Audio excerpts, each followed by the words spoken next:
যারা বৈষম্যবিরোধী ছাত্র আন্দোলন করেছে বা যারা সমন্বয়ক ছিল, তারা যে নতুনভাবে একটা রাজনৈতিক দল গঠন করছে, এটা আসলে দেশের জন্য ভালো কিনা?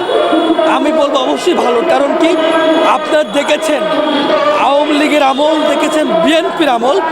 আপনারা যদি আমরা বলি যে আওয়ামী লীগ যে 15.5 বছর যে ক্ষমতায় ছিল, ক্ষমতা থাকা অবস্থায় তারা কিভাবে সাধারণ জনগণকে হেনস্থ করেছে, কিভাবে মানুষের ভোট অধিকার, গণতন্ত্র অধিকার, কথা বলার অধিকার এবং একটা মানুষের বাক স্বাধীনতা থাকার কথা, বাক স্বাধীনতার অধিকার রয়েছে, প্রত্যেকটা অধিকার তারা কিন্তু হরণ করে নিয়েছে।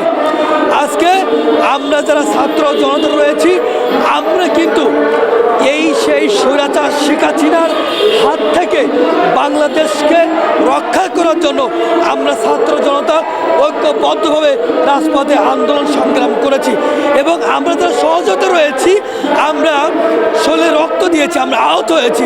আমাদের ভাইরা হাজার হাজার ভাইরা নিহত হয়েছে। এখন হাজার হাজার আমার ভাইরা মেডিকেলের চিকিৎসার জন্য কাতরাচ্ছে। আমরা অরিজিনালি দেশকে ভালোবাসি।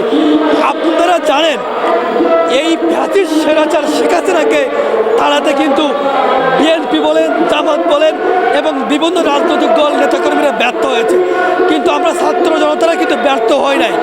তো আমরা যখন ব্যর্থ হয় নাই, তাহলে আমরা নতুন যে একটা প্ল্যাটফর্ম তৈরি করতে চাচ্ছি, সেটা তো আমরা ইনশাল্লাহ ব্যর্থ হব না। কারণ আপনারা দেখেছেন শেখ হাসিনার ক্ষমতা, আমরা এটাও আমরা নাম ধরে বলতে চাই না। আপনারা দেখেন একটা ফ্যাসিস্ট সরকার বাংলাদেশ থেকে পালিয়ে গিয়েছে, আর একটা ফ্যাসিস্ট সরকার এই বাংলাদেশকে আবার স্বৈরাচার প্রতিষ্ঠা করার জন্য উঠে পড়ে লেগেছে।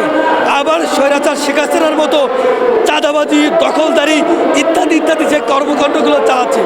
কিন্তু আমরা যারা ছাত্র জনতা রয়েছি, আমরা দেশের জনগণের কাছে কমিটমেন্ট করতে চাই, আমরা তাদের কাছে অঙ্গীকার করতে চাই, আমরা যদি নতুন এই প্ল্যাটফর্ম গণ অধিকার পরিষদ যদি আমরা রাষ্ট্র ক্ষমতায় আসি, তাহলে এই বাংলাদেশে কোনো ভেদাভেদ থাকবে না, থাকবে না কোনো স্বৈরাচারের কোনো দোষণাল, থাকবে না কোনো কিছু। আমরা এতটুকু আমরা গ্যারান্টি দিয়ে বলতে পারি, আমরা এতটুকু বলতে পারি যে এই বাংলাদেশে যে দল ক্ষমতায় আসে, তারা যে ফ্যাসিস্ট প্রতিষ্ঠা করে, সেই ফ্যাসিস্ট প্রতিষ্ঠা হবে না। এই বাংলাদেশে এমন একটি বাংলাদেশ বিনির্মাণ করতে চাই আমরা, যে বাংলাদেশে একটা হিন্দু, বৌদ্ধ, খ্রিস্টান, মুসলিম, একজন ভিক্ষক, একজন খেটে খাওয়া দিনমজুর, একজন রিক্সা চালক, প্রত্যেকটা মানুষের সমান অধিকার থাকবে এই বাংলাদেশে। আমরা এমন বাংলাদেশ চাই। এই জন্য বাংলাদেশের 18 কোটি জনগণের কাছে আহ্বান করতে চাই, আপনারা আওয়ামী লীগকে ভোট দিয়ে দেখেছেন, বিএনপি দেখেছেন, এখন নতুন একটা প্ল্যাটফর্মকে ভোট দিয়ে দেখেন যে তারা ভোট দিয়ে দেখেন যে তারা দেশকে নিয়ে উন্নয়ন করে। আমরা অঙ্গীকারবদ্ধ,